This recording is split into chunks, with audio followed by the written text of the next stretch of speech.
आपल्या सगळ्या ज्ञानेंद्रियांमध्ये दृष्टी खरंच किती महत्वाची आहे नाही का? पण गंमत बघा, आपण अनेकदा डोळ्यांच्या छोट्या छोट्या तक्रारींकडे सहज दुर्लक्ष करतो.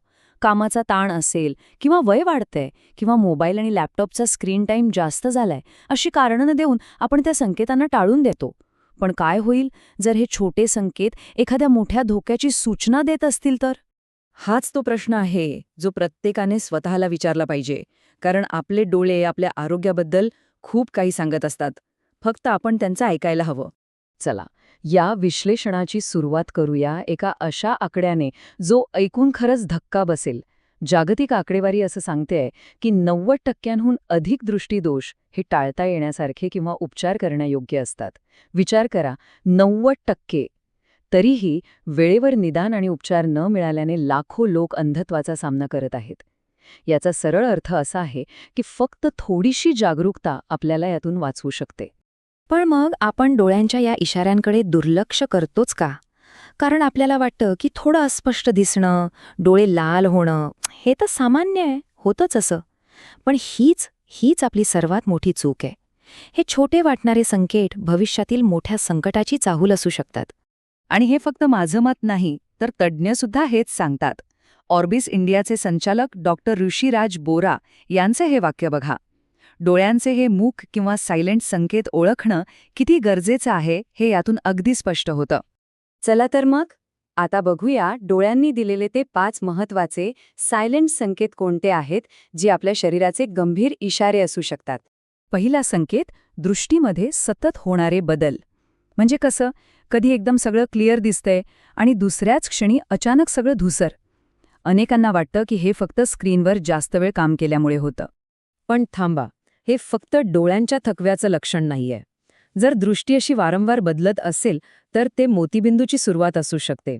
म्हणजे डोळ्याचं जे भिंग असतं ना, ते हळूहळू धुसर व्हायला लागतं.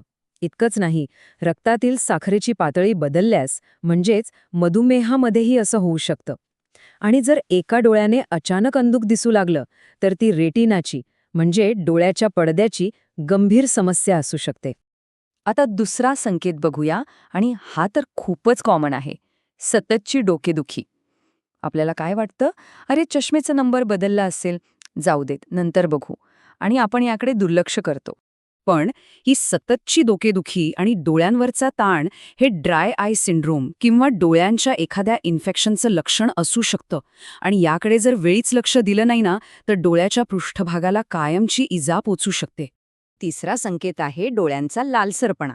आपण काय करतो, अरे डोळ्यात काहीतरी गेलं असेल, धूळ गेली असेल किंवा ॲलर्जी झाली असेल, झालं, आपण स्वतःच डॉक्टर बनून घरगुती उपाय सुरू करतो. पण हे इतकं साधं नसतं. इथे महत्वाचा शब्द आहे सतत. जर डोळ्यांचा लालसरपणा आणि जळजळ काही केल्या जात नसेल तर तो क्रॉनिक ड्राय आय सिंड्रोम किंवा शरीरातल्या एखाद्या गंभीर दाहक स्थितीचा संकेत असू शकतो. आणि यावर वेळेवर उपचार नाही झाले तर दृष्टीला कायमचा धोका निर्माण होऊ शकतो. पुढचा संकेत आहे रात्रीच्या वेळी बघायला त्रास होणं. म्हणजे रात्री गाडी चालवताना समोरून येणाऱ्या गाड्यांच्या हेडलाईटचा खूप जास्त त्रास होतो किंवा घरातल्या कमी प्रकाशात नीट दिसत नाही. आणि गंमत म्हणजे हे बदल इतके हळू होतात की ते आपल्या लक्षात सुद्धा येत नाहीत. पण रात्रीच्या वेळी दिसण्यात येणारा त्रास हा मोतीबिंदूचा किंवा डोळ्याच्या पडद्यामध्ये म्हणजेच रेटिनामध्ये होणाऱ्या बदलांचा एक महत्वाचा सुरुवातीचा संकेत आहे. आणि आता 5वा आणि सगळ्यात गंभीर संकेत. लक्ष देऊन ऐका. डोळ्यासमोर छोटे काळे ठिपके तरंगताना दिसणं किंवा कोळ्याच्या जाळ्यासारखं काहीतरी दिसणं किंवा अचानक लाईट चमकल्यासारखी वाटणं. हे लक्षण अजिबात साधं नाहीये.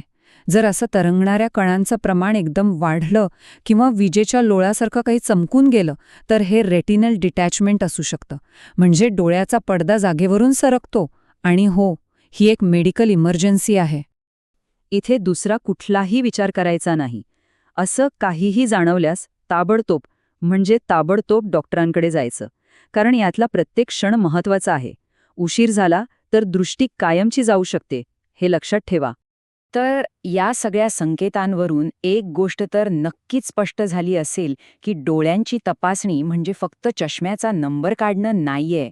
एक व्यवस्थित डोळ्यांची तपासणी आपल्या पूर्ण आरोग्याबद्दल खूप काही सांगून जाते. एक खूप महत्वाचं वाक्य आहे, दुखत नाहीये म्हणजे सर्व ठीक आहे हा एक धोकादायक भ्रम आहे. कारण डोळ्यांच्या अनेक गंभीर आजारांमध्ये वेदना होतच नाहीत. त्यामुळे या भ्रमात राहणं खूप धोकादायक ठरू शकतं. एका साध्या डोळ्यांच्या तपासणीतून डॉक्टर ग्लोकोमा, ज्याला काचबिंदू म्हणतात, त्याचं निदान करू शकतात. याला दृष्टीचा चोर का म्हणतात माहितीये? कारण तो हळुवारपणे काहीही कळू न देता आपली दृष्टी चोरतो. इतकंच काय, डायबेटिक रेटिनोपॅथी म्हणजे मधुमेहामुळे डोळ्याच्या पडद्याला होणारी इजा आणि हाय ब्लड प्रेशरसारखे आजारसुद्धा डोळ्यांच्या रक्तवाहिन्या बघून ओळखता येतात. तर मग ह्या सगळ्या चर्चेचा सार काय? अगदी सोप्पा आहे. आपले डोळे हे आपल्या संपूर्ण आरोग्याचा आरसा आहेत. हे वाक्य कायम लक्षात ठेवा. डोळे हे फक्त जगाकडे बघायची खिडकी नाहीयेत. ते आपल्या आतल्या आरोग्याचा आरसा आहेत. त्यामुळे त्यांच्या इशाऱ्यांकडे लक्ष देणं म्हणजे स्वतःच्या आरोग्याची काळजी घेण्यासारखंच आहे.